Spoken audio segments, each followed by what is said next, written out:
ஸ்ரீமதே ராமானுஜாய நமக. ஆழ்வார் எம்பெருமானார் ஜீயர் திருவடிகளே சரணம். ஆச்சாரியர்கள் திருவடிகளே சரணம். நம்ம சம்பிரதாய சங்கத்தில இப்போ பார்க்கக்கூடிய பகுதி என்னன்னாக்கா, பார்க்க போற பகுதி என்னன்னாக்கா, உடையவரோட மூன்று திருமேனிகள் என்னென்னு நம்மளுக்கு தெரியும், எங்கெங்கெல்லாம் இருக்குன்னு தெரியும். தமருகந்த திருமேனி அது மேல்கோட்டையில இருக்கு. திருநாராயணபுரம் என்கிற மேல்கோட்டை தமருகந்த திருமேனி. தான் உகந்த திருமேனி ஸ்ரீபெரும்புதூர்ல இருக்கு. தானான திருமேனி ஸ்ரீரங்கத்துல இருக்கு. இந்த ஒரு திருமேனியை பத்தியும் ஒரு சின்ன இது. தமர் உகந்த திருமேனி இது நம்ம சொல்லியிருக்கோம். மேல்கோட்டை திருநாராயணபுரம் என்கிற மேல்கோட்டையில இருக்கு. தமர் உகந்த திருமேனி கர்நாடகா மாநிலத்துல மாண்டியா மாவட்டம், அதுதான் ஒரு மாவட்டம், மாண்டியான்ற மாவட்டத்துலதான் இருக்கு மேல்கோட்டை என்கிற திருநாராயணபுரம். ஒரு அபிமான ஸ்தலம் அது. ஸ்ரீ ராமானுஜர் பாத்தீங்கன்னாக்கா, உடையவர் 12 ஆண்டுகள் இங்க கைங்கரியம் செஞ்சிருக்கார். 12 இயர்ஸ் கைங்கரியம் பண்ணியிருக்கார் உடையவர் இங்க திருநாராயணபுரத்துல. அப்போ 80வது திருநக்ஷத்திரம் when he was 80, அப்போ ஒரு சிற்பியை அவரே அழைச்சு கொண்டு தம்மை உகந்தவர்களுக்காக, யாரு இந்த திருநாராயணபுரத்துல இருக்கிற பாகவதர் ஸ்ரீ வைஷ்ணவர்களுக்காக தன்னை உகந்தவர்களா ஆயிட்டாவா. அதனால தன்னை உகந்தவர்களுக்காக அவரது விக்கிரகம் அவரே படிக்க செய்ய சொன்னாரா சிற்பிய. கைகூப்பி அனைவரிடத்திலும் விடை பெறும் கோலத்துல அமைஞ்சிருக்கு இந்த விக்கிரகம் அப்படின்னு எல்லாருமே சொல்றா. நம்மளும் சேவிக்கிறோம் இன்னைக்கு கூட திருநாராயணபுரத்துல. இது அந்த அவரே எம்பெருமானாரே அவரோட தெய்வீக சக்திய அந்த விக்கிரகத்துல கம்ப்ளீட்டா ஏற்படுத்தி அத சிஷ்யர்களிடம் அவரே ஒப்படைத்தார். அவருக்கு உகந்தவர்களுக்காக தமர் உகந்த திருமேனிய அவளுக்கு அழிச்சார் அப்படின்றதுதான் இதோட இதிகாசம், ஐதீகம் இருக்கு. இது தமர் உகந்த திருமேனி. எம்பெருமானாரே தன்னோட 80வது திருநக்ஷத்திரத்துல அவருக்கு உகந்தவர்களுக்காக அவரோட உகந்த திருமேனி, எப்படி அது உகந்ததா இருக்கு, அவரோட சக்தி எல்லாத்தையும் அந்த விக்கிரகத்துல பொருத்தி அந்த விக்கிரகம் இன்னைக்கும் நம்ம சேவிக்கலாம் திருநாராயணபுரம் என்கிற மேல்கோட்டையில. இது தமர் உகந்த திருமேனி. அடுத்தது தான் உகந்த திருமேனி. இது அப்போ மேல பார்த்தது தமர் உகந்த கர்நாடகா மாநிலம் இல்லையா. இப்போ தமிழ்நாட்டுல காஞ்சிபுரம் மாவட்டத்துல ஸ்ரீபெரும்புதூர் இருக்கு. ஸ்ரீபெரும்புதூர் உடையவரோட அவதார ஸ்தலம். உடையவர் அவரோட 120வது திருநக்ஷத்திரத்தும் போது ஸ்ரீரங்கத்துல இருந்த உடையவர் இல்லையா. ஸ்ரீபெரும்புதூர்ல வாழற சில சீடர்கள்லாம் என்ன பண்ணா, சிஷ்யர்கள்லாம் உடையவர் விக்கிரகம் வைக்க ரொம்ப ஆசைப்பட்டார். எப்படிதான் ஆசை இல்லாம இருக்கும் இல்லையா. இப்போ உடையவர் 120வது திருநக்ஷத்திரம்னா எழுந்தருள போறார். அதோட ஒரு 7 நாளைக்கு முன்னாடியே சிஷ்யர்கள் கிட்ட எல்லாமும் சொல்லிட்டார். அது வேற சரித்திரத்துல நம்ம அன்வைக்கலாம். இப்போ ஸ்ரீபெரும்புதூர்ல இருக்கிற சிஷ்யர்களுக்கு உடையவர் இது எப்படின்னாக்க, நம்மாழ்வார் விடை பெறும் போது மதுரகவி ஆழ்வார் கேட்டார் இல்லையா, அவர் அங்க கேட்கும் போது தாமிரபரணியில காய்ச்சும் போது ஃபர்ஸ்ட் நம்ம எம்பெருமானாரோட விக்கிரகம் தான் தாமிரபரணி ஆத்துல இருந்து. அதுதான் இப்போ பவிஷ்யத் ஆச்சாரியன் சன்னதியா இருக்குன்னு பார்த்தோம். இங்க ஸ்ரீபெரும்புதூர்ல அவரோட சிஷ்யர்கள் ஆசைப்படுறார். அவரோட உருவம் தாங்கிய ஒரு செப்பு சிலைன்றதோட விக்கிரகம், அது உடையவரோட விக்கிரகமே செஞ்சாய்வாள்லாம் உடையவரோட அனுமதி கேட்டு சிஷ்யர்கள்லாம் பண்ணிட்டு 120 திருநக்ஷத்திரம் வயதான உடையவர் அவரோட விழா எலும்பு இந்த காது மடல் அதெல்லாம் உள்ளிட்ட அந்த இதெல்லாம் உள்ளிட்டவை இந்த தோற்றத்தினை எப்படி நம்ம ஒரு இயல்பான ஒரு உடம்புல பார்க்க முடியுமோ அந்த ஒரு தோற்றத்தை இந்த உடையவரோட விக்கிரகம் அவரோட திருமேனியாகவே அமைஞ்சிருக்கு ஸ்ரீபெரும்புதூர்ல அப்படின்னு சொல்றா. இது என்னன்னா, அவர் உடையவரே ஆசைப்பட்டு அவரோட இதெல்லாம் பார்க்க முடியறதுனால தான் உகந்த திருமேனியா இருக்கு ஸ்ரீபெரும்புதூர்ல.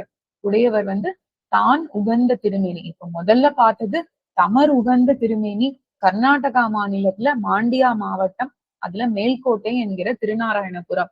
2வது தான் உகந்த திருமேனி தமிழ்நாட்டு தமிழ்நாட்டுல காஞ்சிபுரம் மாவட்டத்துல ஸ்ரீபெரும்புதூர்ல இருக்கு.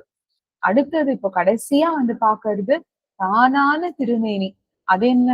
உடையவர் வந்து 120 திருநக்ஷத்திரம் எழுந்தருளி இருந்தார் இங்க பூமியில, இந்த லோகத்துல.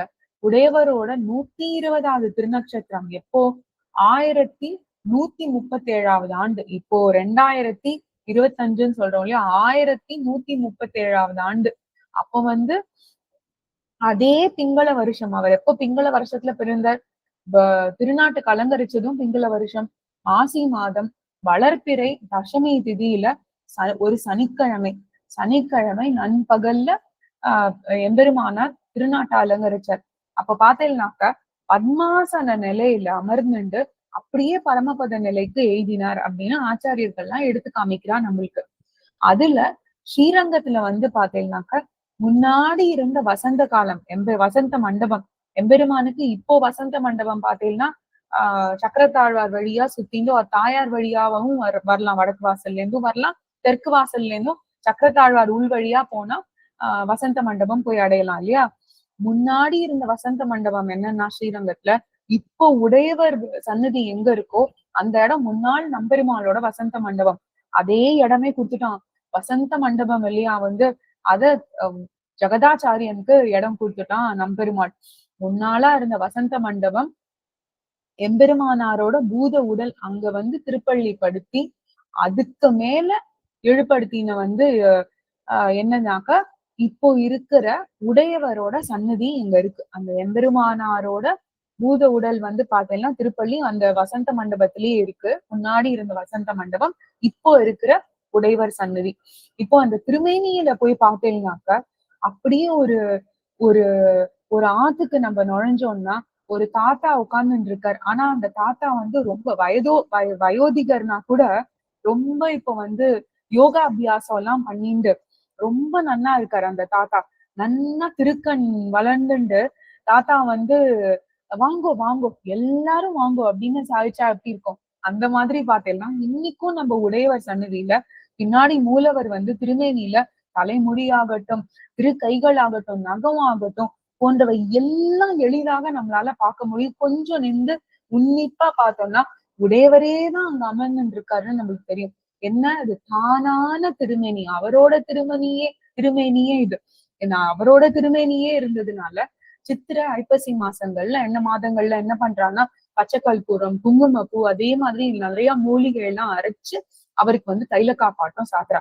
எப்படி பெரிய பெருமாளுக்கு திருவடி தைல காப்பாருதோ அதே மாதிரி உடையவருக்கு திருமேனியே தைல காப்பு ஆறுது இந்த மாசங்கள்ல.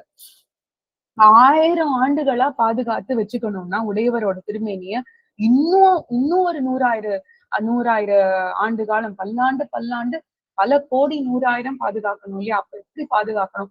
அவரை பாதுகாத்தாதான் முடியும். அவரை பாதுகாக்கிறதுக்கு பக்கத்திலேயே எழுந்தருள் இருக்கார். அவரே உடையவரே திருவாராதனம் பண்ண காஞ்சி தேவபெருமாள் எழுதியிருக்காரு அங்க. அவரே பாத்துக்கிறார் தன்னோட சிஷ்யரை. தன்னோட உகந்த ரத்தம ஆச்சாரியன் ஜெகதாச்சாரியான அவரே பாத்துக்கிறார்.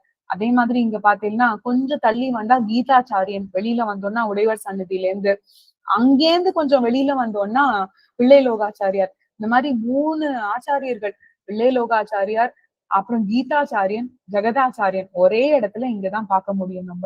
இப்படி ஒரு அன்பயம் நம்மளுக்கு எம்பெருமானாரோட 3 விதமான திருமேனிகள். என்னெல்லாம் பார்த்தோம்? தமர் உகந்த திருமேனி மேல்கோட்டையில, தான் உகந்த திருமேனி ஸ்ரீபெரும்புதூர்ல, தானான திருமேனி இந்த ஸ்ரீரங்கத்துல. இதுல எம்பெருமானாரோட எம்பார் அருள பண்ண ஒரு பாட்டு, அருளி செய்த ஒரு பாட்டு ரொம்ப அழகா எம்பெருமானார் திருமேனி வடிவத்துக்குன்னே பத்மமென திகழ் பைங்கழலும் தன் பல்லவமே விரலும் பாவனமாகிய பைந்து வராடை பதிந்த மருங்கழகும் முப்பொறி நூலோடு முன்கையிலேந்திய முப்போல் தன்னழகும் முன்னவர் தந்திடு மொழிகள் நிறைந்திடு முறுவல் நிலாவழகும் கற்பகமே விழி கருணை பொழிந்திடு கமல கண்ணழகும் காரிசுதன் கழல் சூடிய முடியும் கனநற்சிகை அழகும் கனநற்சிகை முடியும் எப்பொழுதும் எதிராசர் வடிவழகு என் இதயத்துள்ளதால் இல்லை எனக்கெதிர் இல்லை எனக்கெதிர் இல்லை எனக்கெதிரே. இது எல்லாருமே சேவிச்சிருக்கோம். எப்பொழுதும் எதிராசர் வடிவழகு என் இதயத்துள்ளதால் இல்லை எனக்கெதிர் இல்லை எனக்கெதிர் இல்லை எனக்கெதிரே. இன்னொரு சமயம் இன்னொரு ஒரு கேள்வியில சந்திப்போம். ஆழ்வார் எம்பெருமானார் ஜீயர் திருவடிகளே சரணம். ஆச்சாரியர்கள் திருவடிகளே சரணம். எம்பெருமானார் திருவடிகளுக்கு பல்லாண்டு பல்லாண்டு.